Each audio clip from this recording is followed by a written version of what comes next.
keputusan politik yang selalu digaungkan dan dipublikasi ya hari ini memang sangat menyedihkan ya. Maksudnya it's like we don't have that much hope, tapi what goes behind it adalah banyak keputusan politik itu juga nggak selalunya tentang kebijakan gitu. Kadang untuk keep this demokrasi berjalan adalah orang-orang tadi di belakang layar. Aku maju pencalekan itu nggak dilihat skills lo apa, nggak dilihat background pengalaman lo, nggak dilihat gitu. Dan fokusnya adalah memenangkan pemilu versus ketika menjalankan tuh adalah dua hal yang berbeda. Ngomongin soal KPR juga, aku tuh sebenarnya tertarik banget cara Mayor Zohran Mamdani of New York City itu bagaimana dia menekan tren itu supaya bisa mulai, itu tertarik banget aku untuk belajar ya. Jadi bagaimana dia bisa enforcing beberapa kebijakan ya ke pemilik-pemilik lahan. Kita di sini mana ada kan?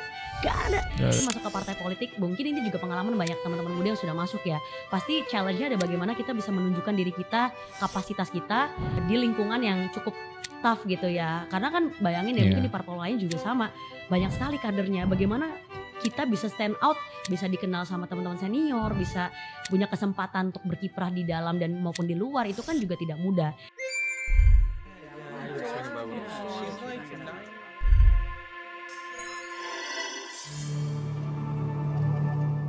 Halo semuanya, selamat datang kembali di Titik Mula. Hari ini agak beda nih. Jujur, aku pribadi agak nervous banget. Satu, karena aku hari ini gak bareng Kak Fatia. Tapi hari ini aku bareng sama mentorku juga. Ada Mas Indra di sebelahku. Halo, ini anak magang nih. Aduh, anak magang ya.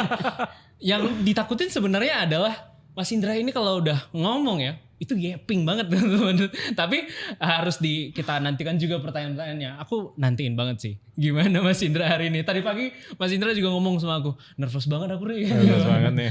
Berhadapan dengan Gen Z nih, serem nih. Tapi teman-teman dan Mas Indra, hari ini tuh kita kedatangan juga nih bintang tamu yang super eksklusif sih menurut aku, Mas Indra. Dan tadi kayak di belakang kamera kita ngobrolnya udah cair banget sih, udah hangat banget sih ya. Hari ini aku please welcome semuanya, ada Kak Farah Safira. Halo, selamat pagi, siang, sore, malam. Baik Kak ya, Indra. tergantung menontonnya kapan ya. Betul. So aku tuh happy banget karena ini kayaknya juga jadi momen pertama kita untuk ngobrolin sebuah topik yang cukup berat, tapi kita hari ini cair aja lah ya. Kita bawain dengan santai aja ya, Mas Indra dan Kak Farah. Lebih kepada soal hari ini bicara tentang masa depan kita di Indonesia, masa depan anak muda gitu kan. Apalagi sekarang tapi udah mulai berat ya masa depannya. Iya. Oh kayak di pundak-pundak langsung agak berat gitu ya. Beratnya jadi WNI gitu. Dan lebih apa ya? Lebih menariknya lagi tuh karena kalau bicarain politik, apalagi Kak Farah, kita ngobrolin soal politik perempuan di Indonesia, di Jakarta gitu. Ini tuh kebetulan Mas Indra, itu tuh sebenarnya hampir menjadi topik skripsi aku. Aku kuliah di hubungan internasional. Aku waktu itu mau bawain skripsi tentang politik feminis di hubungan internasional gitu kan. Kalau Kak Farah baca tentang The Wave of Feminism gitu ya. Itu kan juga jadi menarik juga bahwa gelombang pertama perempuan itu bisa berkontribusi secara progresif di politik itu tahun 1800-an. Baru pada saat itu perempuan udah diberikan hak pilih gitu. Baru kemudian secara progresif mulai memasuki 19-an itu sudah perempuan sudah diberikan hak berpendapat, apalagi diatur undang-undang mengatur soal tubuh, soal kekerasan terhadap perempuan, diskriminasi terhadap perempuan, aturan-aturan itu sudah mulai ada gitu. Nah, aku tuh mulai pengen mulai ini dengan nanti mungkin Mas Indra juga bisa nimbrung juga ya. Itu adalah persoalan titik mula kita gitu. Apalagi Kak Farah kan sebenarnya representasi juga bagi perempuan di DKI Jakarta. Perempuan dan anak muda ya? Perempuan dan anak muda gitu. Nah aku pengen tahu decision making di awal ketika Kak Farah menentukan gue pengen deh masuk politik gitu. Itu thought prosesnya seperti apa? Dan terlebih lagi influence-nya itu dari siapa atau dari apa sih? Baju udah kuning-kuning kan soalnya. Baju kuning-kuning. Iya. Unsur-unsur itu ada. Go ya. Oke, well selamat pagi, siang, sore, malam. Salam kenal semuanya, nama saya Farah Safira, biasa dipanggil Farah. Alhamdulillah tahun ini 30 tahun, marks my 30. Wow. Pas masuk DPRD kemarin di usia 28 tahun, 2 years ago, sekarang mewakili salah satu partai tertua, terbesar dan tertua di Indonesia.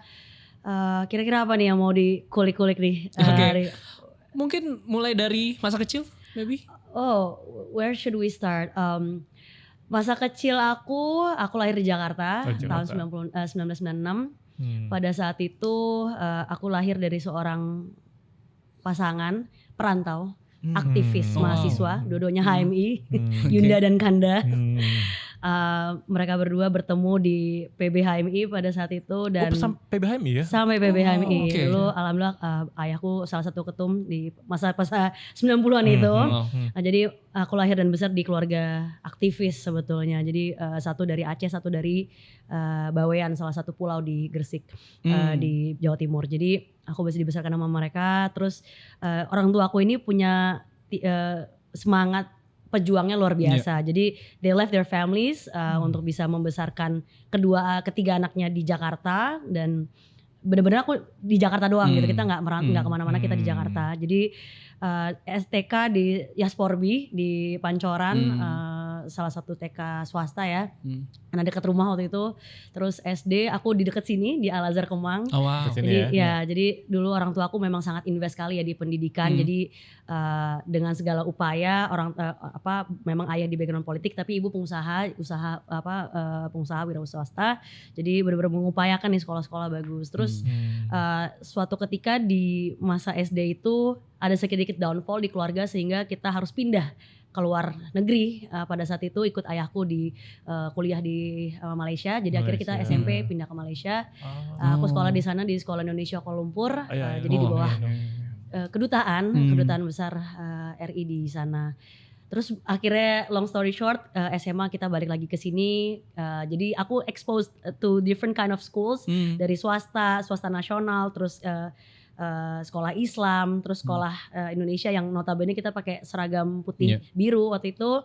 Terus balik lagi ke sini kita di SMA Negeri 3 Jakarta. Jadi aku terekspos lagi ke negeri, baru abis itu kuliah lagi di luar negeri. Jadi I was exposed to many different kind of a situation experience yang akhirnya bisa membuat aku sampai hari ini sih akhirnya menjadi seperti sekarang. Jadi waktu pas kemarin maju juga di pencalekan kayak aku juga merenung kok aku bisa sampai titik ini gitu ya. Tapi akhirnya pengalaman dari kecil itu yang akhirnya membentuk kita sekarang. Jadi bisa memposisikan diri kapan kita harus ngobrol sama orang-orang yang lebih tinggi dari kita, tapi juga tahu kapan kita harus bisa cara memposisikan diri untuk orang yang mungkin di bawah kita secara apapun statusnya ya. Jadi know when to position yourself and know what's their pain points and be able to position yourself. So interesting. Yeah, so I think that encompassed my childhood. Pretty fun childhood. I didn't even consider myself to be a politician daughter, not at all. Kayak biasa aja dulu, kayak kita masih nggak dapat privilege kayak zaman dulu, mungkin sama sekarang beda ya. Kayak anak kecil pada umumnya ya. Iya, kayak masih sepedahan di komplek, naik angkot, pulang sekolah nebeng temen, yang kayak gitu-gitu sih. I think kayak nggak ada tuh kayak special treatments for my parents, nggak ada sama sekali. Karena mereka tahu ya, mereka juga berasal dari kampung gitu. Jadi mereka tahu untuk mencapai titik ini tidak mudah. Jadi tanpa disadari itu juga diterapkan ke aku dan adik-adik aku sih. Jadi alhamdulillah bersyukur ya, sehingga kita tidak, insya Allah dan semoga tidak tone deaf dengan keadaan di Indonesia ini dan di Jakarta khususnya ya. So menjadi anak seorang dua orang aktivis itu susah atau mudah sih? Karena aku tahu beberapa teman-teman yang sekarang di kursi anggota dewan, misalnya orang tuanya kan udah punya privilege yang cukup kuat ya. Tapi berangkat dari background orang tua yang sangat aktivis gitu ya. What makes you different?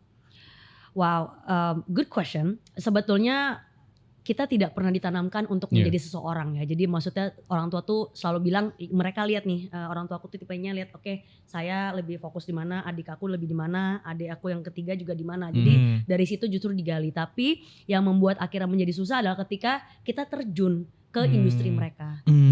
Ketika sebelum saya maju di politik juga justru saya lebih banyak bareng sama ibu saya, usaha gitu kan. Justru di situ challenge-nya bagaimana kita ikut usaha, orang udah tahu nih orang tua kita siapa, so they expect the same level. Padahal kita tuh masih jauh gitu, untuk kita mencapai orang tua kita kan butuh 20 tahun. Pengalaman-pengalaman itu gitu. Jadi challenge-nya adalah bagaimana ekspektasi orang itu bisa kita jawab juga, tapi dengan versi kita sendiri sih. Jadi akhirnya ya dengan pengalaman tadi, bekal pengalaman, bekal sekolah, itu yang akhirnya bisa dorong kita buat berbeda atau mungkin punya nuansa sendiri. Oke, mungkin dia anaknya si ini, mungkin anaknya itu, tapi ternyata dia punya value dan misi tersendiri nih yang bisa dia bawa. Oke. But the challenge is real because people expect things from you, mungkin lebih terbuka kah atau lebih cerdas kah, anything, any kind of situations yang mungkin orang tua kita sudah tanamkan gitu. And I was very lucky to have my parents yang memang sangat baik, sangat banyak menanam benih-benih kebaikan di sekitarnya, sehingga ketika kita masuk ke dalam dunia mereka, orang juga akhirnya bisa mensupport kita. Itu sih yang akhirnya berarti mungkin di luar dari financial privilege, tapi lebih kayak social privilege itu sih yang akhirnya sangat berkesan dan bermanfaat di kemudian hari. Dan SMA di sini atau di Jakarta. Kemudian kuliah lanjut ke US. Iya, ke US. Oke. Kenapa US dan what makes US different so far? Dulu kita tipe yang sangat nurut sama orang tua ya. Jadi kayak bener-bener kayak apa aja yang orang tua kita kasih kita turutin. So my mom was the one who introduced me to the idea of going to the US. Oh really? Ya, tapi orang tua aku juga sama-sama tidak punya sekolah, tidak punya S1 atau S2 di luar tidak sekolah di luar. Jadi justru ibuku yang bilang, nih dia ke-influence lah sama teman-temannya pengen nyekolahin anak ke luar negeri. Tapi dia dari dulu memang sangat suka sekali sama US gitu. Jadi bermimpi pada sebelum Trump menjadi Trumpnya sekarang, dia sudah bermimpi pengen jadi Trump gitu kan. With all this properties gitu-gitu lah. Karena emang waktu itu gelombang US lagi kenceng-kenceng di Indonesia. Ya kan, ya itulah kita nggak tahu kan. Jadi dulu mamaku yang kenalin untuk masuk ke untuk pergi ke sana, kita mulai dari community college kan. Karena itu susah untuk adaptasi langsung ke 4 year universities. Terus dari SMA negeri bayangin aja kan kita full bahasa Indonesia. Terus akhirnya pada suatu ketika aku bilang, oke, pokoknya kalau gue nggak keterima undangan, gue cabut aja. I don't wanna compete with all these smart people gitu, smart students. Pada saat itu kayak, aduh, SMA 3 aja dulu pada saat itu nggak seberapa. Ada SMA 8, SMA negeri-negeri lain, belum sama teman-teman di luar daerah yang gila luar biasa. Aku salut banget, aku nggak even wanna try gitu loh. Kayak waktu itu kayak udahlah gak usah dulu deh. Akhirnya udah deh gak terima undangan, ya udah kita gas aja, kita langsung cari opsi untuk community college. Dan memang akhirnya orang ngiranya orang tuanya mampu, padahal enggak, orang tuaku juga pada saat itu untuk membiayai juga luar biasa sih, bener-bener kayak buat untuk usaha disisihin buat ke kita. Jadi the struggle is there, tapi mungkin banyak orang yang nggak tahu. Jadi dari situ mulai dari US, terus kita mulai di community college. Aku dulu di suatu community college di daerah Cupertino, di mana Apple headquarter itu berada, namanya Dianza College. Aku 2 tahun di sana. Terus juga biasanya kalau community college tuh anak-anak internasional punya mimpi buat bisa masuk nih ke sekolah-sekolah bagus. Dan salah satunya kan di sana ada UC Berkeley, ada LA, ada Stanford gitu. Tapi again, I was facing rejections dari universitas itu. Akhirnya aku juga sama, aku kayak udah capek di California, kita pindah lagi. Aku akhirnya pindah ke Indiana University. Gitu. Jadi lumayan nomaden dan tidak linear nih ya, jadi agak sporadis gitu. Tapi I think that's what makes us unique ya dengan pengalaman itu. Jadi aku pindah ke Indiana, lah di situ akhirnya kita merantau dan benar-benar mencoba tap in ke American journey-nya itu sih. Karena kalau di California sangat banyak imigran ya, sangat banyak immigrants. Komunitas Indonesia juga cukup hidup di sana. Jadi aku mentalkan diri ke satu kota yang isinya Demokrat semua, tapi di surrounded sama Republicans. Interesting facts-nya di situ sih. Jadi lumayan menarik di sana. Aku jadi bisa banyak tap in ke mahasiswa Indonesianya, berkiprah, dan juga bisa dapat kesempatan ke dunia Amerikanya lah, corporate Amerika juga dari situ mulainya.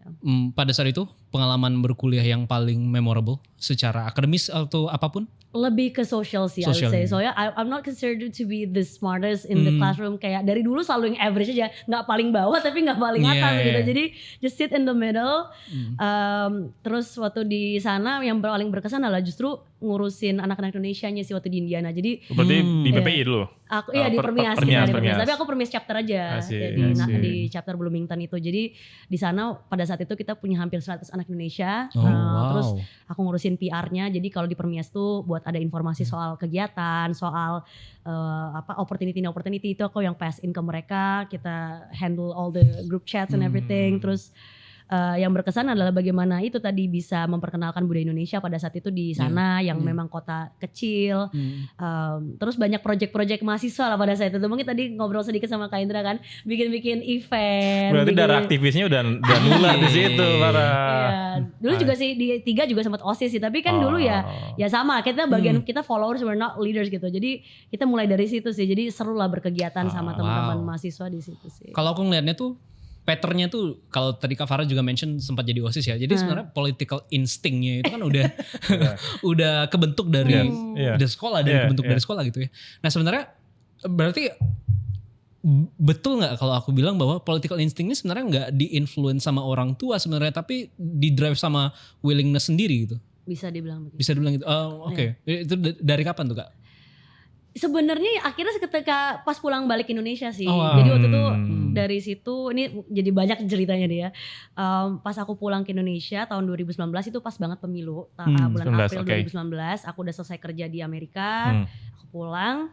Pada saat itu tuh aku ngeliat pemilu tuh chaos banget. Zaman itu polarisasi sekali. Terus sistemnya kok semeraut. Itu kan pemilu serentak ya. Terus di luar dari itu juga aku punya kesempatan untuk ketemu nih sama teman-teman Golkar, karena waktu itu kan kebetulan ayahku sudah di sana. Tapi justru aku penasarannya karena baru pulang dari Indonesia, aku merasa kayak aku butuh nih start new fresh, starting my pergaulan fresh lah ya. Aku masih ada teman-teman SMA, tapi kayak I wanna know what's going on with the youth di Indonesia pada saat itu. Kebetulan dapat tawaran dari teman-teman, yaudah nih gabung aja di Golkar, kita udah banyak anak muda sekarang. Dan aku witness pada saat itu memang ya kegiatan-kegiatan Golkar udah dominasi panitianya segala macam anak muda semua. Termasuk tadi teman-teman yang Mas Indra sampaikan kan. Jadi dari situlah ternyata sebesar partai Golkar juga udah boleh kasih kepercayaan nih ke anak muda. Sesimpel dari organizing events-events di dalamnya. Jadi dari situlah mulai terjun. Jadi pure out of curiosity untuk bisa terjun diri ke sana. Tapi juga nggak duga kok sampai sini jauh banget gitu. Tapi memang orang tua tuh nggak pernah yang kayak kamu harus jadi ini. Tapi mereka bilang kamu jago nih public speaking, kamu jago marketing. Mulai dari situ. Jadi whatever you can use with that, just use it gitu kan. Tapi pada akhirnya ketika aku bilang aku mau masuk, mereka juga kaget. Itu tahun berapa Farah? 2019. Jadi pulang dari sana langsung bilang ayah pengen masuk gitu ya? Iya, jadi kan beberapa bulan ya, maksudnya pulang April nih, waktu itu ikut-ikut event apa segala macam, pas banget mau ada rekrutmen kan di akhir tahunnya itu setelah pemilu selesai itu, terus kayak ya udahlah masuk aja lah. Kayak maksudnya aku tuh nggak mikir kayak orang kan biasanya anak muda pengen browsing dulu nih berbagai parpol gitu kan. Mungkin I thought like it was the most convenient and nearest for me, tapi juga at the same time I know I can do something di dalam situ tanpa harus mikirin kayak goalnya mau kemana gitu. Yang penting just follow curiosity aku pada saat itu, yaudah telusurin aja, see how it goes gitu. Kayak nggak pernah mikir bakal maju gitu kan. Karena banyak kan biasa anak-anak muda kalau udah masuk politik, either dia mau maju atau dia bisa bikin bisnis dari dalam situ kan. So those are the two ways of doing gitu. Tapi yang when that moment you decide you want to join politics, you want to enter politics, udah kebayang belum pressure-nya pada saat itu, atau sebenarnya udah ngikutin gitu aja gitu ya flow-nya. Kerasa mulai, tapi pada akhirnya nggak akan bisa bedain kalau kita benar-benar terjun sebagai calon ya, karena kompetisinya itu ada. Kalau kita mungkin masuk ke partai politik, mungkin ini juga pengalaman banyak teman-teman muda yang sudah masuk ya. Pasti challenge-nya ada bagaimana kita bisa menunjukkan diri kita, kapasitas kita di lingkungan yang cukup tough gitu ya. Karena kan bayangin ya mungkin di parpol lain juga sama. Banyak sekali kadernya. Bagaimana kita bisa stand out, bisa dikenal sama teman-teman senior, bisa punya kesempatan untuk berkiprah di dalam dan maupun di luar, itu kan juga tidak mudah. Kalau sekarang kan biasanya BNN kan, anak-anak muda bagian ngolah-ngolah gitu. Tapi aku nggak ngeliatnya kayak nggak ngolah juga. Kalau lu nggak ngolah, nggak punya skills juga sama aja gitu kan. Maksudnya lo juga harus punya skills gitu. Whatever that skills you have to showcase and show them to those people gitu. Tapi ya pada akhirnya memang challenge-nya tadi, kompetisinya itu hadir ketika sudah maju dan memang you are a contender di dalam suatu kontestasi ini. Siapa-siapa nih yang dihadapkan, dan itu beragam, dan semua orang bahasanya kalau di Golkar tuh semua orang tuh siapanya seseorang. Semua nih kompetisi pasti dia punya jabatan kah, dia punya keluarga di sini, dia punya experience di dalam. Jadi pada akhirnya ya ya kita kompetisi gitu loh, nggak ada yang membedakan kayak oh si orang ini lebih dari yang lain, enggak, we're all the same, mau cewek cowok juga sama. Tadi menarik ya ketika Farah bilang ya skill lo apa di situ ya. Gue jadi kepikiran ya, sebenarnya untuk teman-teman yang mungkin pengen masuk ke politics gitu ya, apa sih skillnya? True, indeed. Yang dibutuhkan. What is the skill? Kalau kata-kata anak-anak startup dan tech mungkin agility sih, being agile. Karena agile tuh bahasanya dinamis kan, karena kadang-kadang ada hal yang memang struktural, ada beberapa hal yang sangat dinamis. Dan itu kita harus bisa adaptasi dan be agile. Satu, kedua ya komunikasi penting sekali sih. Jadi bagaimana kita mengkomunikasikan diri, mengkomunikasikan tim kita, misalnya kita bagian dari suatu bidang gitu di organisasinya, bagaimana kita bisa ngasih tahu sesimpel program kerja kita mau apa, bagaimana kita bisa berkontribusi terhadap organisasi itu juga kan harus ditampilin gitu. Jadi itu dua. Ketiga apa ya, positioning sih, strategi, positioning, negotiations is also one. Itu yang aku juga masih belajar sampai sekarang. Tapi bagaimana juga know yourself really well, know who you're dealing with is important. Karena ada orang yang bahasanya bisa udah ngeliat kita tuh udah rendah, ada orang ngeliat kita sesuatu. Jadi dan dalam politik tuh meter sekali ya. Sangat. Gestu, warna. Iya, kayak kadang-kadang aku kayak lagi pakai yang cuek aja tuh kayak, kok lu nggak rapi sih, kok lu pakai gini gitu, kayak gitu. Tapi ya balik lagi, if we know ourselves really well ya, apapun kondisi itu kita bisa hadapi. Agility, komunikasi, negosiasi, dan ini tuh menurut Farah nggak hanya dipelajari oleh orang-orang yang belajar politik, semua bisa sebenarnya. Betul, itu applicable skills ya. Ya. Jadi bahkan kayak aku waktu itu sebelumnya belum kepikiran nggak sekarang ya, mungkin masuk politik mungkin 10 tahun lagi atau segala macam. Oh ternyata skills yang kita udah acquire throughout those times gitu ya, dari college, dari kerja, cukup gitu, bekalnya cukup. Tapi memang nggak semua anak muda punya kesempatan yang sama. Itu sih jadi challenge di situ. Jadi ke depan ya, how do we open those opportunities? Kita emphasize nanti kesempatan yang sama. Kita kan explore lebih lanjut Rehan tentang kesempatan yang sama. Rehan, do you have any questions on that? Sorry jadi agak jaksel ya ini. Kayak campur-campur, kepancing nih. Padahal tadi baru dari dapil, aku kayak berarti ini kayak ke dapil sendiri sebenarnya bagi Farah nih. Kamang adalah dapil. Lagi ketemu anak mudanya. Anak mudanya nih. Betul. Ya. Sebenarnya ya, tapi aku ingin membahas sedikit soal kesempatan yang sama itu tadi gitu. Gimana caranya supaya anak-anak muda itu punya kesempatan gitu ya, apalagi sekarang kan anak muda itu in this economy kalau anak-anak nyebut gitu ya, itu tuh sulit banget gitu. Nah, how do you create your chance gitu? Ada yang bisa di-share gak terkait itu gitu? Oke, disclaimer, memang starting point kita berbeda. Betul. Itu sepakat, dan itu penting ya. Gak bisa aku kayak bilang kita punya exposure same opportunity sekarang, tapi starting point kita berbeda. Sepakat. Titik mulainya berbeda. Itu akhirnya juga menentukan, ada yang orang mulai dari minus, ada yang mulai dari 0, ada yang mulai dari 3. So many banyak hal yang berkontribusi terhadap itu. Satu. Kedua, bagaimana kita yang sudah di dalam sistem, baik di pemerintahan, di swasta, itu bisa membuka kesempatan yang lain gitu kan. Membuka kesempatan buat orang lain. Yang akhirnya aku buka satu persatu tadi, ketika kita aktif di organisasi, kita mau ajak teman-teman kita yang di luar politik. Itu kita ajak. Lu mau ini nggak, mau kegiatan nggak segala macam. Misalkan kalau dia bilang, kita bilang coba aja dulu, lihat aja dulu, lo rasain, lo lihat. Karena nggak semua, maksud gini ya, kayak memang keputusan politik yang selalu digaungkan dan dipublikasi ya hari ini memang sangat menyedihkan ya. Maksudnya it's like we don't have that much hope. Tapi what goes behind it adalah banyak keputusan politik itu juga nggak selalunya tentang kebijakan gitu. Kadang untuk keep this demokrasi berjalan adalah orang-orang yang tadi di belakang layar itu. Jadi akhirnya aku selalu menekankan, teman-teman yang mau gabung kita kasih kesempatan. Terus kalau misalkan simpel, titip-titip CV, titip-titip kerjaan. Kalau ada kerjaan nih, misalkan kita butuh di Golkar lagi butuh acara, butuh kerjaan ini, yaudah kita kasih teman-teman yang punya kerjaan yang usaha itu. Mau dia usaha catering kayak, dia usaha percetakan. Itu kan kayak gitu kan bisa salah satu hal yang kita udah jalanin. Begitu juga dengan kesempatan-kesempatan magang, kerja. Tapi memang sejauh ini kalau dari aku dan mungkin di DPRD mungkin belum terbuka banyak ya. Karena memang kalau di sistem kita masih cukup, masih menata lah ya. Beda sama mungkin fraksi-fraksi lain yang udah lebih settle. Itu juga sebenarnya mereka juga terbuka sekali untuk kesempatan bekerja dan magang gitu. Jadi banyak hal yang kita upayakan. Ya sama tadi sering-sering turun itulah ya. Jadi once we know ketika kita turun ke dapil ngobrol-ngobrol sama ibu-ibunya yang dia minta tolong titip anaknya kerja, yang minta tolong ini gimana sih Bu cara dapet modal dari pemerintah, all those kind of stuff tuh fungsi kita tadi untuk menjembatani dan ngasih tahu, oh nih Bu nih caranya, nih Bu kalau mau ketemu sama orang ini ya Bu, nanti ketemu di kelurahan, ketemu di kecamatan kayak gitu-gitu sih. Jadi mulai dari sesuatu yang sederhana, aku mulai dari sesuatu yang sederhana karena ya kita nggak bisa sendirian untuk membantu mereka, tapi whenever opportunities come, aku berusaha sekali. Kayak coba satu teman aku juga si Will juga dari yang non Golkar ya kan, sampai akhirnya kita tarik juga karena ya dia ngerasa oke, dia interested, tapi kita juga welcome gitu. Jadi we open those doors for them too. Paling sering soal apa Kak?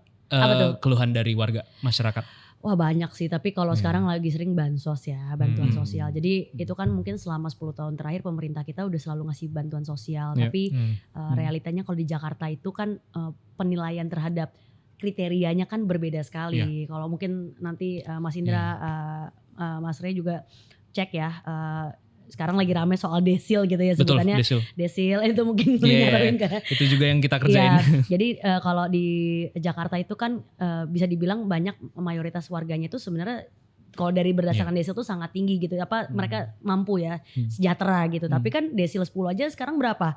UMR lo mencapai 3,5, kalau nggak salah 3,5 juta ya. Dan mungkin bisa dikasih cuplikan itu. Kalau nggak salah pemasukannya salah satunya adalah UMP 3,5 juta. Sementara di Jakarta aja 3,5 juta lu mau hidup pakai apa? Betul. Gitu kan. Jadi akhirnya orang-orang itu ngerasa saya merasa berhak kok Bu, saya merasa saya nggak dapat penghasilan apa-apa, saya pensiunan, anak saya nggak ngasih bulanan, jauh, merantau, saya tinggal sendirian, saya lansia misalnya gitu. Tapi ya akhirnya apa, kita kan nggak bisa bantu untuk merubah data tersebut gitu. Akhirnya what we're really hoping to create one day, Jakarta punya versi itu ya, sendiri DTSN sendiri gitu, supaya kita bisa tahu siapa yang berhak menerima bantuan-bantuan itu sih.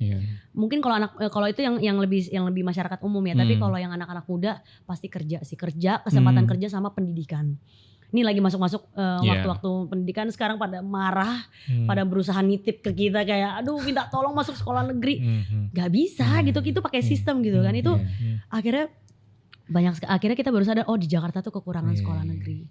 Dan aku nggak tahu, I have to admit, aku sampai mikir kemarin kan, kok lama banget nih nuntasin ini ya, nuntasin kekurangan sekolah. Kekurangan sekolah tuh dari SD, SMP atau SMA doang yang kekurangan? Biasanya SMP dan SMA. SMA kan. Jadi kalau SD negeri tuh cukup banyak di Jakarta. Jadi misalkan satu kelurahan tuh bisa 3, 5, cukup lah gitu. Tapi ketika masuk di SMP negeri, sementara kan kalau SD kan mungkin sekolah yang teman-teman yang masuk swasta atau swasta yang mungkin akreditasi B atau C, lebih affordable gitu, lebih mudah dijangkau. Tapi kan kalau ketika masuk SMP, otomatis kan biaya SPP dan kebutuhan sekolah lebih tinggi. Mereka expect untuk bisa masuk negeri. Sementara SMP negerinya, ya Allah itu bisa dihitung jari di setiap wilayah gitu. Itu yang akhirnya kita lihat, wah ini we have to catch up really bad untuk bisa memenuhi bangku itu. Makanya akhirnya banyak yang bilang, oh putus sekolah masih tinggi di Indonesia, putus sekolah di Jakarta masih tinggi. Problemnya tidak selalu tentang individualnya, tapi strukturnya juga nggak bisa nopang. Karena ketika pengen private, harga private jauh lebih tinggi. Jauh, kan, even buat masyarakat yang teman-teman kita kelas menengah atas aja mesti bongkar istilah keuangan keluarga mereka harus diatur sedemikian rupa buat nyekolin anaknya gitu. Ini basic necessities loh gitu kan. Kebutuhan gimana lo bilang mau masyarakat, mau generasi muda yang mau maju, sekolahnya kurang loh. Ini benar-benar talking about quality is another thing. Ini quantity aja kurang gitu loh. Itu kayak ya Allah, aku pas kemarin mikir, ini aku baru masuk 2 tahun, terus aku kayak ngerasa, aduh ini bangun sekolah aja di Jakarta butuh 3 tahun paling cepet 3 tahun. Mau bangun naikin ke atas, misalkan ada SD, kita naikin ke atas. Oke, how long does it take? 3 years, 5 years? Besok orang udah mau sekolah besok gitu kan. Just imagine gitu. Itu dan lagi, ini di Jakarta, Rehan. Wow. Can you imagine di daerah lain? Aku langsung kayak, ya Allah itu aku langsung kayak, aduh bersyukur sekali orang tua aku bisa mampu gitu menyekolahkan. Kalau enggak, ya Allah kasihan banget gitu loh. Gimana kita mau maju, gimana dia mau mensejahterakan diri dia, keluarga mereka gitu. Kalau dia nggak bisa kesempatan even untuk sekolah gitu loh. Itu sedih banget sih. Jadi ya akhirnya kita lagi berusaha sekali, beberapa program di Jakarta lagi berusaha bangun ya untuk sekolah ini kita kerjasama sama sekolah swasta untuk bisa digratisin sama Pemprov, APBD-nya dialokasikan ke sana. Sekarang tuh ada 103 sekolah, around 200 M-an, 260 M-an. Tapi again, pas aku kemarin turun, Bu kurang Bu sekolahnya, kuotanya kurang Bu. Akan selalu ada ya keluhan. Jadi akhirnya ini kita harus panggil orang-orang cerdas lagi nih, calculate, planning ahead, 10 tahun ke depan. Berapa trajektorinya, berapa banyak sekolah, berapa banyak bangku harus disiapin, berapa banyak alokasi uang yang bisa kita spend ke swasta-swasta yang akreditasi ini supaya mampu menyekolahin. Sementara SMP SMA kan swasta tidak murah. SMK juga sama kan, banyak juga teman-teman yang masuk SMK. Jadi we try to open as many as possible. Nah, alhamdulillahnya di kesempatan periode aku ini yang bisa kita ketok sama-sama tadi dari awal 40 sekolah naik ke 103. Ini juga masih banyak kurang gitu kan. Ternyata kuotanya harus nambah. Ya itulah akhirnya we have to do the math in order to fix this problem gitu. Ada satu buku judulnya Indebted. Salah satu profesor di New York University meneliti tentang itu, kelas menengah di US. Di US aja kelas menengah itu udah kejepit. Maka cara satu-satunya kalau di US bisa student loan kan. Nah di Indonesia kan belum ada. Betul. Jadi secara struktur udahlah kejepit, mau minjem juga nggak bisa. Judul apa ya, atau pinjol jadi opsi, jadi kegencet sana sini Farah. Jadi secara struktur emang ditekan sana sini. So ketika Farah pertama kali ngelihat bahwa ini problemnya struktural, tidak hanya bicara tentang ayo kalian semangat, kalian bisa, belum tentu nggak bisa. Semangat doang kalau struktural nggak beres nggak bisa. Ada meme itu, yang semangat dong, yang semangat mana weh semangat gitu. Ketika you pertama kali masuk ke apa politik dan berhadapan dengan struktur, apa sih yang ada di kepalamu pertama kali dan apa yang pengen kamu selesaikan pertama kali Farah? Kemampuan dan keinginan, kemampuan dan kemauan tuh sangat bisa dijombang ya. Pasti pas baru masuk ya, aku juga alhamdulillah dapat kesempatan masuk di komisi yang sangat dekat sekali dengan urusan masyarakat kan. Komisi E, urusan kesejahteraan. Kesejahteraannya itu ya. Pendidikan, kesehatan, sosial. Terus kalau di Jakarta kita kerjasama ada juga pemuda dan olahraga, dispora, perpustakaan arsip, kebudayaan. Jadi itu sangat berpengaruh kepada social well-being of Jakartans ya. Jadi dari situ akhirnya kita lihat biasanya pasti kita bedah dulu nih program-program apa di setiap isu gitu. Isu pendidikan tadi mungkin sekolah, terus ada KJP. Itu salah satu program unggulan Jakarta di mana masyarakat yang tadi masuk di desil 1 sampai 4 itu 5 itu yang benar-benar membutuhkan itu bisa dapat bantuan pendidikan, bantuan sosial dalam bentuk pendidikan, bisa ditukar buat belanja baju, seragam, belanja pernak-pernik stationery gitu ya, ATK, terus juga buat pangan mereka juga bisa dapat murah. Jadi itu satu mengkawal penerimaan KJP juga karena itu alokasi cukup besar ya. Tambah sekarang ada sekolah swasta gratis, yaitu juga kita make sure siapa nih sekolah swasta yang berhak mendapatkan pekerja sama ini, berapa banyak kuotanya. Jadi mengkawal isu. Belum lagi kesehatan. Kesehatan itu ada rumah sakit RSUD di seluruh Jakarta, kita kawal isunya dan budgetnya, terus puskesmas gitu kan. Belum lagi yang sekarang kasus soal BPJS kesehatan yang banyak tidak di cover oleh pemerintah pusat, berarti nanti dialokasikan ke Pemprov. Nah itu juga kita lagi terus dorong supaya kita tahu budget berapa. Jadi orang bilang merasa bahwa Jakarta itu fiskalnya kuat. And I think it's one of paling kaya, the richest. It is the richest. Tapi one thing that I notice is tadi yang kayak Kak Indra bilang bahwa sebetulnya ya masyarakat kelas menengahnya ini nggak dapat manfaat sebanyak teman-teman di bawah gitu, kelas bawah. I have to admit gitu. Ternyata selama ini APBD kita menopangnya masyarakat bawah. I don't know if it's because of the janji politik, janji kampanye. It may contribute to that. Tapi akhirnya kelas menengahnya sekarang lagi pushing the agenda untuk bagaimana kebutuhan kelas menengah ini juga bisa di cover. Exactly. Gitu kan. Ketika bicara kelas menengah kan, kalau kelas bawah mungkin teman-teman banyak subsidi, banyak gratis ya.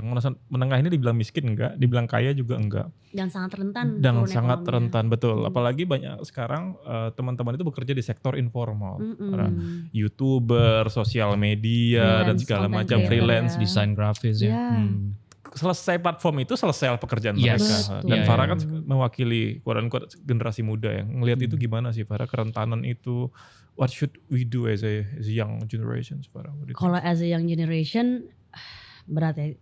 I would blame the government honestly. Maksudnya kayak lo siapin dong gitu, ini kan. Maksudnya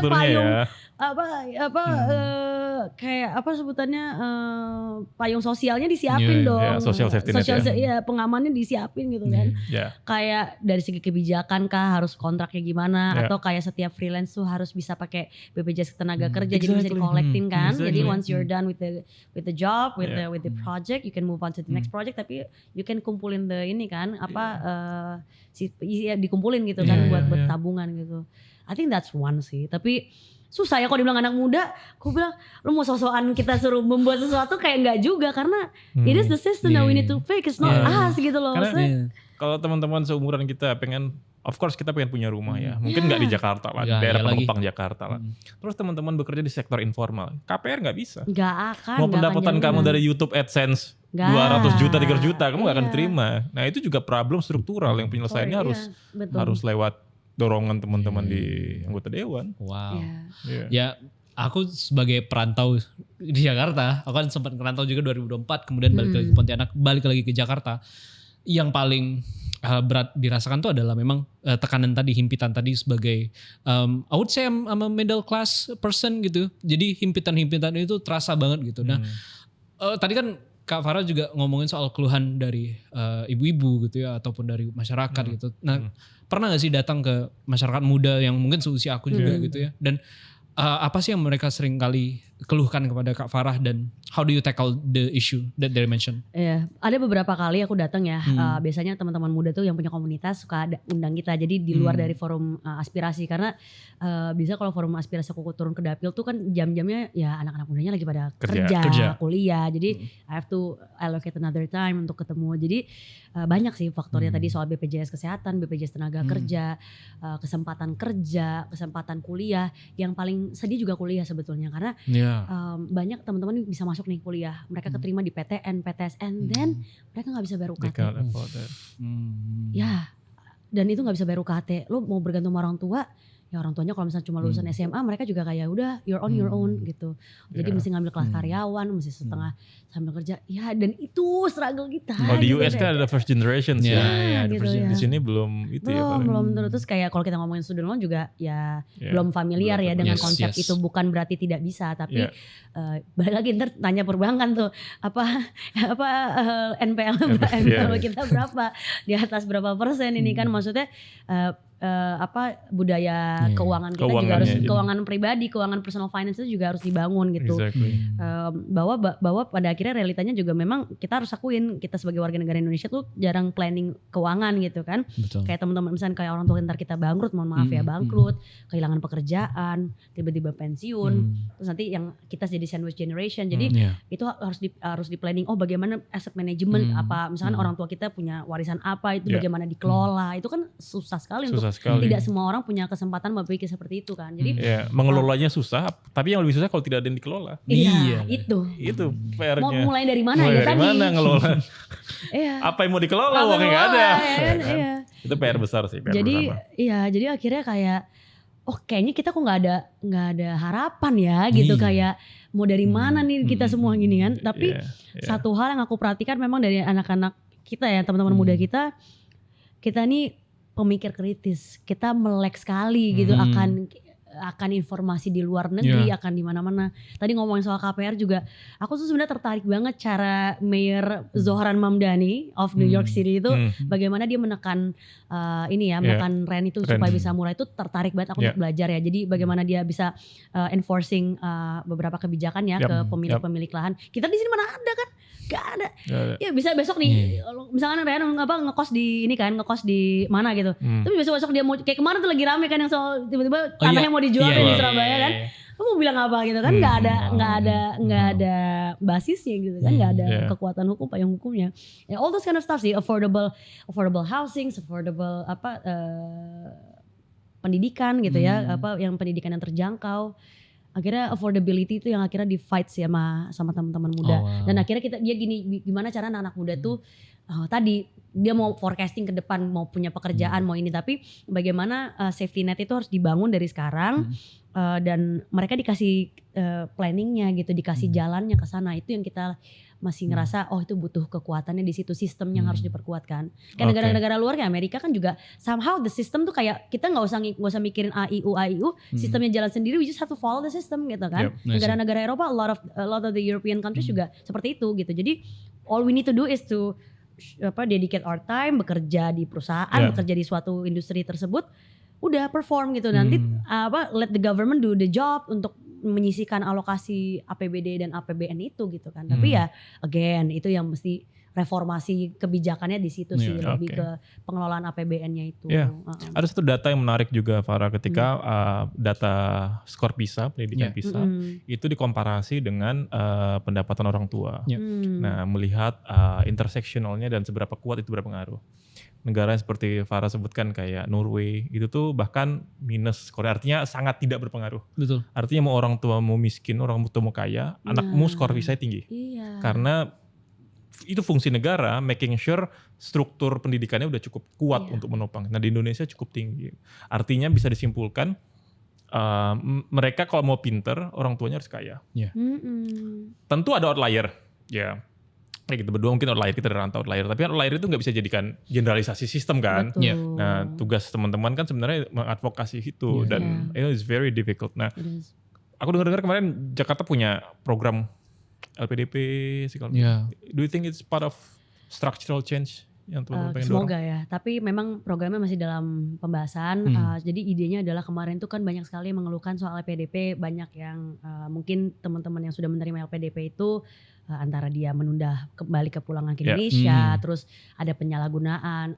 Gini ya, maksudnya aku tuh sensitif sensitif karena kan satu, nggak semua orang punya kesempatan mendapatkan beasiswa tersebut. Kedua, yang mendapatkan beasiswa tersebut pasti punya privilege antara they're smart gitu, mereka know how to navigate untuk bisa mendaftarkan. Yang kedua atau tadi financial privilege juga untuk bisa mendapatkan pendidikan sebelum-sebelumnya, untuk bisa sekolah-sekolah PTN apa segala macam. Jadi berarti sepakat ya Farah bahwa mereka-mereka yang dapat beasiswa tuh tidak mesti pintar tapi juga punya privilege itu kan. Akhirnya yang itu yang kita dorong. Jadi gimana caranya ke depan beasiswa LPDP versi Jakarta ini bisa membuka kesempatan bagi mereka yang tidak mendapatkan privilege itu, baik tidak mendapatkan privilege ekonomi, finansial atau smart juga. Jadi mungkin nanti bisa ada random check atau mungkin ada kualitas-kualitas lain yang diharapkan bisa kita kumpulin atau bisa kita identify dari anak-anak yang punya integritas tinggi, punya kesempatan yang tinggi gitu. Jadi ya mungkin itu yang akan menjadi bebannya, karena tadi LPDP kan banyaknya cuma tadi yang pinter sama yang punya kekuatan finansial sebelum-sebelumnya untuk mendapatkan pendidikan yang layak gitu. Jadi itu sih di situ yang perannya. Makanya itu agak susah dan agak lama, orang pada nungguin kayak Kak kapan kapan launchingnya gitu kan. Ini akan fokusnya ke memberangkatkan mereka keluar negeri atau juga dalam negeri? Nah itu dua-duanya lagi sedang dikonsider sih. I really hope fokusnya di negara sendiri sih. Karena kita nggak usah ngomongin keluar negeri dulu di sini dulu. Toh juga banyak perguruan tinggi swasta yang membutuhkan siswa gitu. Jadi might as well kita rotate sistemnya, ekosistemnya kita putar di dalam sini. Jadi nggak di expand keluar ya. Istilahnya uang perputaran manfaat social return on investmentnya juga ditaruh di Indonesia, di Jakarta khususnya. Dan itu apakah kesempatannya akan sama antara yang tidak mampu dengan yang mampu? Apakah ini hanya dispesialisasi untuk yang tidak mampu saja atau ini terbuka untuk semua? Sejauh ini memang kalau lihat dari pola KJP dan lainnya pasti utamanya nggak mampu ya. Kemungkinan besar yang nggak mampu. Tapi pasti dong kita lihat yang teman-teman yang misalkan dia punya prestasi tapi terhambat oleh ekonomi. Misalkan dia udah mau daftar nih tiba-tiba macam-macam lah faktornya. Jadi ini juga aku belum dapat kisi-kisi nih dari Dinas Pendidikan setelah ngomong sama Pak Gubernur. Hopefully in the near future kita bisa dapetin lebih jelasnya. Kemarin tuh mungkin sontak disampaikan oleh Pak Gubernur karena ada kebutuhan itu ya. Dan mungkin beliau juga tahu perlu diisi ruang-ruang beasiswa itu. Itu sih. Far, aku tuh penasaran ya. Tadi mungkin satu topik yang berkaitan itu topik tentang meritokrasi. Kesesuaian orang, kemampuan orang untuk berada di posisi tertentu. Gitu ya. Meritokrasi is one thing, tapi kemudian ketika orang merasa punya quality, orang merasa punya potensi, tapi kemudian untuk berada di posisi itu ternyata nggak bisa karena strukturnya nggak mungkin kan. Jadi teman-teman rasa kayak capek lah, nyerah lah, belajar pinter pun nggak dapat komisaris misalkan. Ketawa gitu. Tolong Ya, zoom. ya kan udah berprestasi ternyata persaingan di dunia Cita-cita kerja Gen Z masih dan milenial ya nih kan? habis ini. Nah, jadi teman-teman muda tuh lebih bingung sebenarnya budaya American Dreamer atau meritokrasi di Indonesia itu masih digaungkan Iya. atau sebenarnya udahlah lupakanlah meritokrasi, yang penting what do you think? How do you deal with that? That's tough because at one point I still believe in meritocracy. I do believe and I'm Yeah. trying so hard untuk bisa mengimplementasikan walaupun Yes, tidak yes. mudah ya. Tidak mudah karena pasti di belakang layar kayak gini waktu pas ketika aku maju ya mungkin tarik balik ketika aku maju maju pencalekan itu nggak dilihat skills lo apa, Yeah. nggak dilihat background keluarga lo, maksudnya background pengalaman lo nggak Yeah. dilihat gitu. Dan fokusnya adalah memenangkan pemilu versus ketika menjalankan tuh adalah dua hal Dua hal yang yang berbeda. berbeda. Ya. Jadi akhirnya nggak kena nih teman-teman yang mungkin terpilih akhirnya skill-setnya juga nggak sesuai dengan kebutuhan di komisinya kah atau kebutuhan yang ada di lembaga manapun. Akhirnya seperti itu. Nah, jadi bagaimana kedepannya sih kalau kita bilang generasi ke depan aku percaya kita bisa banget menerapkan meritokrasi, aku percaya 100%. Aku percaya banget. Karena menurut aku aku bisa lihat lah ada beberapa teman muda yang udah masuk ke dalam sistem wherever they are memang akhirnya mengesampingkan. Iya. Bukan merasa gitu karena they're just being realistic. I have to admit memang realistis aja. Ya buat apa gue meritokrasi orang gue deketin senior dapet gitu kan. Iya. Dapat komisaris bisa dapet ordalnya dapat ngapain gue capek-capek. Ada orang banyak yang kayak gitu. Tapi pada akhirnya ya buat membangun negara nggak bisa pakai kayak gitu. Ntar kalau misalkan bos lo udah cabut wassalam, lo mau kemana? Iya. Mau apa yang mau lo bawa gitu kan? Jadi pada akhirnya tadi merit base itu tetap kita jalankan semaksimal mungkin di lini manapun, di industri manapun supaya kayak kita naruh air keruh gitu pelan-pelan diisi sama air bening gitu, air putih, pelan-pelan dia mulai bersih. Tapi ya memang didorongnya harus kuat, harus di semua sistem. Jadi maksudnya aku sangat mengencourage buat anak-anak muda mau kiprah nggak mesti semua di pemerintahan, nggak usah maksudnya di swasta dimanapun tetap stick to yang kalian percaya. Tapi memang tidak mudah gitu karena kan ya kayak sekarang dengan orang mau sukses kayak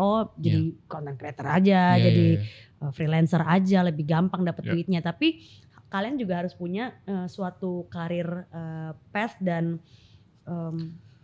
keunggulan yang kalian pertahankan sampai 20 tahun, 30 tahun ke depan. Itu yang menjadi kalian berbeda dan stand out. Dan ketika nanti kita naik ke sistem-sistem itu kan nanti udah mulai berkurang. Kompetisinya udah mulai sedikit, anak-anak mudanya udah mulai sedikit yang punya kapasitas. Nah itu long game itu yang kita harus jaga sih. Dan aku tuh jadi teringat ketika Mas Indra juga ngobrolin soal meritokrasi ya. Kita tuh sekarang realitanya adalah masyarakat kita itu masih memikirkan how to get food on the table, right? Exactly. Bahkan 88% kepala rumah tangga di Indonesia dari Sabang sampai Merauke itu tidak punya pendidikan tinggi gitu. Mereka tidak S1 gitu. Jadi mikirkannya how do you get money tomorrow? How do you get food tomorrow gitu kan? Dari harian. Dan aku yakin juga Kak Farah pasti, karena dari pengalamanku juga ketika menjadi tim sukses gitu ya. Pengalamannya itu adalah lu mau dipilih lu bisa kasih gue berapa. Lu mau bayar gue berapa, pasti harus sering mendapatkan itu gitu kan. Nah, aku pengen nge-touch di bagian itu. Gimana caranya supaya kita tuh bisa bertransisi dari pemikiran bahwa supaya kita tidak hanya memikirkan getting food on the table, it's one thing, it's important, of course. Tapi gimana caranya supaya kita ngeset nih, supaya setidaknya anak-anak muda kita itu udah gak lagi mikirin itu, karena mereka sudah secure dari sisi itu, dan tapi mereka mikirin 5 tahun ke depan, 10 tahun ke depan, gue pengen nih bawa Indonesia ke suatu titik tertentu. Ini, how do you deal with this? Pasti challenge their belief dulu ya. Kita tanya aja, ibu misalkan kalau ke dapil gitu kan, ibu kalau ibu waktu itu saya jadi ingat jadi banyak memori ini ya. Saya pernah waktu itu lagi door to door campaign. Saya cuma ngasih kalender sama kartu nama gitu kan. Cuma kenalin diri, ini kan mau tahun baru tuh waktu itu 2024 kan. Bu, nama saya Farah, saya mau maju Bu kesini. Mereka tuh udah dijaring lah sama tim aku kan. Jadi udah pernah ketemu. Bu, saya kenalin diri. Yang penting saya ketemu nih one on one sama mereka kan. Terus habis itu ada satu rumah, ibu itu bilang, Mbak Farah nggak bawa apa-apa nih gitu. Mbak Farah nggak ada sembakonya. Bilang aja, Bu, saya tanya, Ibu sembako anggap saya kasih beras, itu tahan berapa lama Bu? Paling 3 hari 5 kilo. 4 hari, 5 hari, seminggu. Habis itu sisanya gimana? Ya ibu mesti beli lagi kan? Iya. Jadi ngapain bu milih saya berdasarkan saya ngasih sembakonya apa? Gitu. Karena maksudnya itu aja tuh harian gitu, maksudnya nggak akan membawa hidup ibu kemana-mana. Ibu juga besok butuh lagi. Tapi kalau ibu milih saya bikin program, saya kasih gimana caranya supaya ibu bisa usaha ibu bisa maju, supaya ibu bisa nggak usah mikirin lagi besok berasnya dari mana. Jadi dikasih contoh-contohnya kayak gitu. Banyak banget yang nanyain gitu. Ya memang hidup di Jakarta kan mahal gitu kan. Terus yang kedua juga pasti akhirnya tadi kalau misalkan kita bikin kegiatan, aku undang dari beberapa stakeholder supaya tadi kasih bazar murah, sembako murah. Jadi kalau misalnya dari pemerintah provinsi nggak bisa ngasih rutin gitu kan ada nih program pangan subsidi. Tapi kalau nggak kan pangan subsidi lagi-lagi terbatas. Jadi kita datangin stakeholder lain supaya Bu nih kalau mau belanja bisa sama teman-teman ini nih lebih murah harganya. Tapi kita tidak mematikan ekonomi lokal. Tapi ekonomi lokal nanti dibantu. Oke pakai permodalannya di warungnya kah? Atau nanti barang-barangnya kita kasih harga murah. Jadi selama ini dia beli ke agen distributor lebih mahal kita kasih murah. Jadi ada salah satu cara yang kita lakukan seperti itu. Yang dulu sebelumnya kita udah pernah kita lakukan tapi kita segmen lah ke beberapa wilayah doang. Pada akhirnya memang ya tadi ketika ketemu sama warga-warga itu akhirnya kita sampaikan aja, maksudnya lo nggak bisa Bu, ibu saya ngasih 100.000 misalnya pas hari ya saya kasih ibu 100.000, habis itu ibu ke mall kemana, habis tuh duit, terus apa, and then what gitu, you're not getting the right deal, nggak bisa ketemu pemimpin yang bisa merubah hidup ibu juga enggak gitu loh. Tapi bagaimana kalau ibu bisa milih pemimpin yang bisa peduli sama ibu, bisa datang lagi ke sini, nggak usah tunggu 5 tahun, dikasih program, dikasih bantuan, ibu kan lebih enak, hidup ibu lebih tenang gitu, lebih bisa mikirin kayak tadi program-programnya. Kalau anak ibu bisa dapat beasiswa, anak ibu yang selama ini ijazahnya tertahan di sekolah nggak ditebus, kalau bisa milih saya bantuin kan ibu selesai urusannya. Itu harganya berapa? Tebus ijazah deh contoh gitu SMK 5 juta 3 juta itu kan lebih dari 100.000 yang dikasih. Just gitu. Jadi kayak thinking the long game and long run yang harus diimplementasi dan itu tidak mudah. So politik is all about educating people sebenarnya kan core-nya kan, bukan semata-mata memenangkan elektoral kan. Kayak banyak kan kasus-kasus kan kayak di wilayah-wilayah lain juga sama, milih gubernur, milih wali kota, bupati, digratisin pendidikannya, digratisin kesehatannya. Itu berapa banyak kebutuhan kan itu nggak cuma 1 anak, 5 anak, berapa anak, kalau dihitung berapa juta dia bisa saving dengan cara memilih orang-orang tertentu yang memang mau perjuangkan. Those things sih yang kayak we really need to consider and challenge their beliefs. Aku tuh tertarik sedikit ya ketika Farah bilang bahwa politik itu sebenarnya proses mengedukasi kan. Dalam kehidupan sehari-hari pun kita sedang berpolitik. Tapi ketika teman-teman muda misalnya sekarang lihat politik jauh dari moral misalkan, tentu nggak semua ya. Ada distrust. Betul. Aku tahu Farah dalam kondisi yang tidak enak tentu saja karena sebagai aktor politik tapi juga anak muda, dia merepresentasikan dua pihak. Kamu masih percaya nggak sih bahwa politik Indonesia will be good someday? Wow, that's deep. And then that's actually deep. Karena mungkin 5 tahun lagi ya Rehan yang kena naik. 10 tahun lagi mungkin teman-teman yang naik. Tapi when we talk about the politics as a core of education and educating people to be better, do you think we have that hope? Harapan itu terus harus ditumbuhkan, harus dinyalakan terus, itu terus ada. Tinggal tadi seberapa jauh kita mau memberikan harapan tersebut kepada pemimpin-pemimpin kita sekarang dan masa depan gitu kan. Kita berharap mungkin ya kita regardless of who we vote di pemilu lalu, akhirnya memang ya tidak semuanya mencerminkan keadaan hari ini ya, maksudnya kita kira mungkin kandidat ini begini, kandidat ini begitu, ternyata begini gitu kan, kayak selalu banyak sayangnya gitu. Tapi ya pada akhirnya kita nggak boleh menyerah karena ya pada akhirnya kita yang akan di posisi itu. Betul. Sooner or later kita akan ada di posisi itu. All we need to do is to prepare ourselves to fill those positions. Mau 10 tahun lagi, 20 tahun lagi. Maksudnya aku juga nggak kebayang gitu masuknya terjunnya secepat ini gitu kan. Maksudnya sebelum 30 udah masuk. Makanya pengennya ya ke depan teman-teman lain juga nggak cuma di politik, tapi di berbagai sektor tuh pengen banget didorong. Cuma memang akhirnya iklim politik hari ini yang disuguhkan, yang ditawarkan, mungkin diciptakan juga oleh media mungkin ya. Itu yang akhirnya membuat distrust tadi. Aku juga kadang kalau lihat baca, aduh apa sih nih gitu, kayak Capek banget karena kita konflik batin kan. Kita di dalam pemerintah, apalagi kita di dalam suatu parpol yang pro pemerintah always gitu kan. Gimana? Tapi kita juga tahu, maksudnya ada beberapa ruang yang kita nggak bisa bukan kita decision makernya di situ. Kayak keputusan-keputusan politik yang grande ini bukan kita. Ya pada akhirnya butuh pemimpin-pemimpin baru yang memberikan kita rasa hope itu. Tapi I don't know, it's hard to say hope, tapi kayak realitinya lagi gini gitu ya. Memang akhirnya berat, tapi yang bisa dilakukan bisa dijalankan adalah satu, jangan menyerah. Stay in the game wherever you are.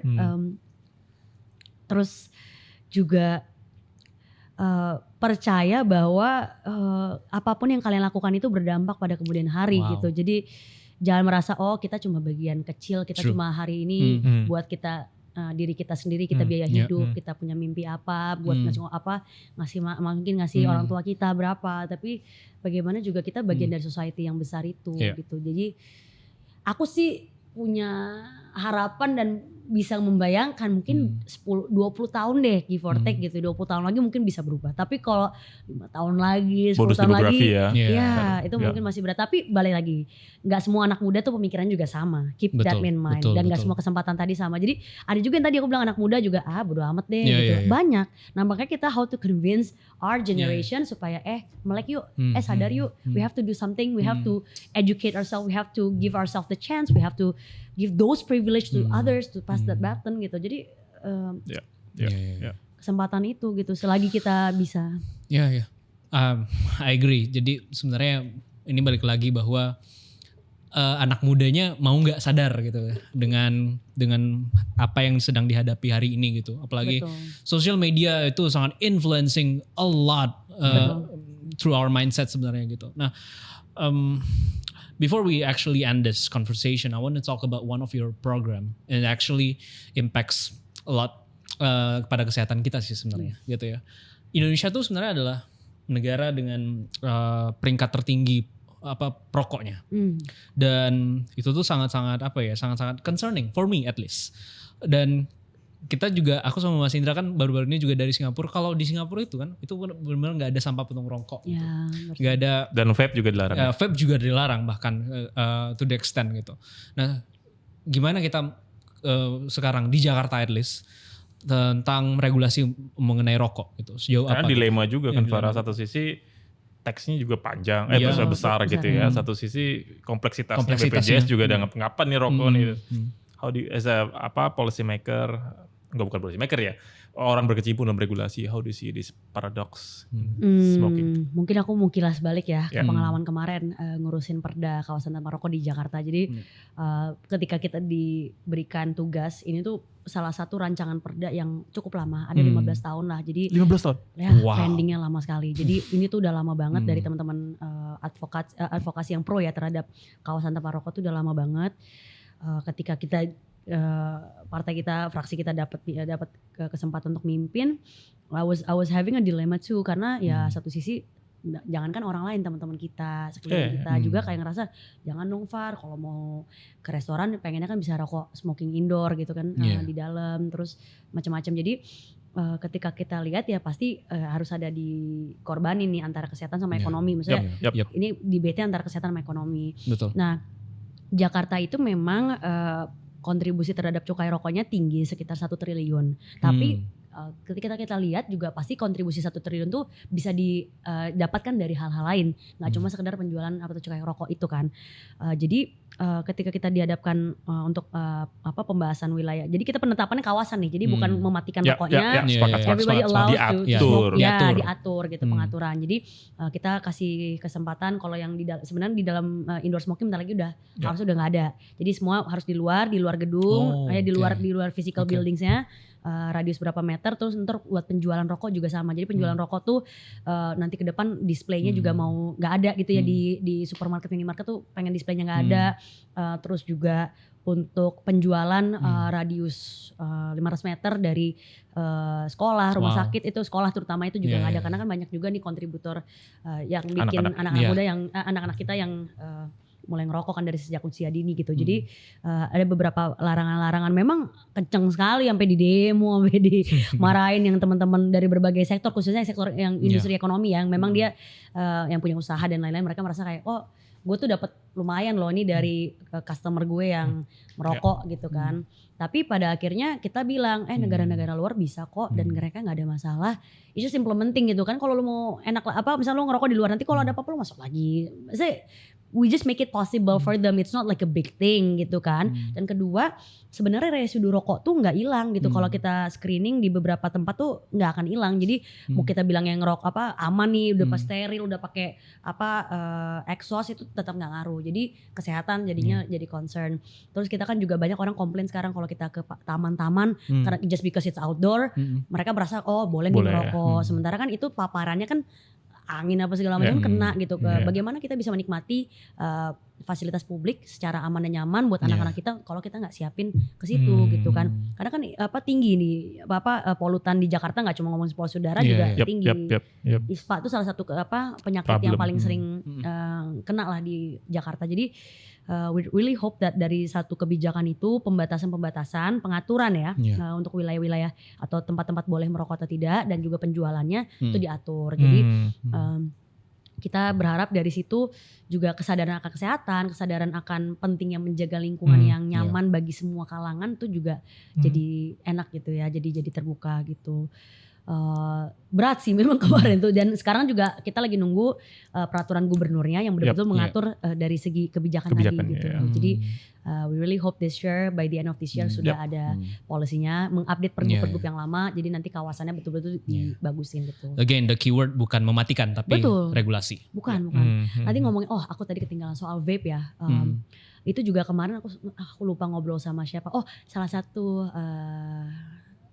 mungkin eselon 2 atau 3 di Kemenkes ya, ketika satu forum mereka sampling gitu beberapa vape yang ada beredar di Jakarta. Di Indonesia. Mungkin dia sampling ada 100 apa berapa lah, pokoknya nggak terlalu banyak lah. Dari beberapa yang di sampling itu 25% itu ada unsur narkotikanya. Well, tunggu, sengaja atau tidak disengaja? Tidak disengaja. Jadi maksudnya random sampling containing, gitu. Iya, containing ya. Jadi makanya kemarin kenapa akhirnya Singapura udah itu kan nggak bolehin vape masuk, karena tadi ada unsur narkotikanya dan itu kan kita nggak tahu, mungkin aditif kan, maksudnya zat aditif gitu kan. Itu yang akhirnya orang nggak, banyak banget soalnya brand-brand luar sekarang udah mulai masuk. Biasanya kan yang refillannya apa segala macam itu yang harus diwaspadain sih. Kadang kita nggak sadar. Ketika di sampling dicek di Kemenkes gitu, dicek sama mereka ya ada unsur narkotikanya. Berarti ini sudah dikonsiderasi juga ya? Iya, jadi kemarin akhirnya banyak ya mungkin teman-teman yang asosiasi vape waktu itu sempat ngobrol-ngobrol juga. Mereka bilang vape itu kan beda Mbak Farah, pengennya tuh vape itu mereka nih kayak perokok insaf lah gitu ya. Jadi mereka mau dibilang beda gitu, mereka pengennya indoor bisa, tapi we're not just talking about lo bisa nge-vape di mana, tapi lebih kayak kandungan dari si vape itu yang akhirnya masuklah ke urusan penjualan. Jadi kita melarang, kita juga membatasi. Gitu. Interesting, tentu Jakarta sebagai etalase Indonesia, semua kebijakannya sedikit banyak pasti berpengaruh terhadap daerah-daerah lainnya. Apa yang dilakukan Jakarta, daerah lain mungkin terinspirasi ya. Tapi I know it's a very long game. Even for Farah sendiri juga nih bukan masalah setahun 2 tahun nih, tapi proses edukasi itu yang penting dan kita semua terinspirasi bagaimana you educate people, you even educate us gitu ya tentang hal-hal yang perlu dan it's the core of politics I think. Okay, maybe last question. Biasanya kalau di pertanyaan di HR itu ditanyain how do you see yourself in 5 years? No, but I'm not gonna ask that. I'm not gonna ask how do you see yourself in 5 years, but how do you see Jakarta in those 5 years? Your vision, please elaborate. Wow, kayak mau running buat gubernur ya. Kudus ya? Anggota dewan yang gak tahu oleh gubernur. Waduh. Ya kita harap sih 5 tahun ke depan Jakarta bisa lebih ramah terhadap semua warganya, sebuah kalangan baik kelas menengah, bawah sampai atas. Kita harapkan Jakarta menjadi rumah yang nyaman, yang aman, yang bisa tadi teman-teman dari manapun dari seluruh Indonesia bisa nyaman dan bisa bertahan di sini, nggak cuma bertahan tapi memang bisa thriving di Jakarta. Kita berharap tadi pendidikan yang affordable, perumahan, rumah-rumah juga affordable. Nggak tahu ya, aku ngebayanginnya kan kita punya visi yang Jakarta kota global. Kita berharap bisa betul-betul menerapkan kota global itu seperti apa. Indeed. Ya jadi mungkin menjadi contoh buat wilayah-wilayah lain. Pemerataan pembangunan juga kita harapkan bisa lebih bagus. Ini masih far from what we hope. Tadi sih yang penting nyaman, aman dan affordable ya, terjangkau bagi seluruh kalangannya. Nyaman, aman dan affordable. Yeah, Yes, affordable. that's the 3 keywords. Wow. Sayang banget sih sebenarnya obrolan ini harus kita hentikan karena memang banyak banget hal-hal menarik yang bisa kita gali soal Jakarta dan masa depan Jakarta, apalagi anak kita kalau kita bicara tentang anak muda di Jakarta itu sendiri gitu ya. Dan I believe apa yang tadi udah disampaikan dalam conversation ini itu bisa menjadi inspirasi bagi banyak orang sih sebenarnya, seharusnya gitu. And kalau ada episode 2, you down for it? Oke, sure. Atau next time kita undang di event kita aja ya. Next time kita undang di event. Benar di challenge dengan pertanyaan-pertanyaan ini lagi. Iya. Semoga kita bisa mengundang teman-teman Dewan dan ini ya, mungkin yang dari berbagai background juga biar perspektifnya kaya. Ya, dan teman-teman itulah tadi Farah Safira. Kita sampai jumpa di episode berikutnya. Bye-bye. Bye.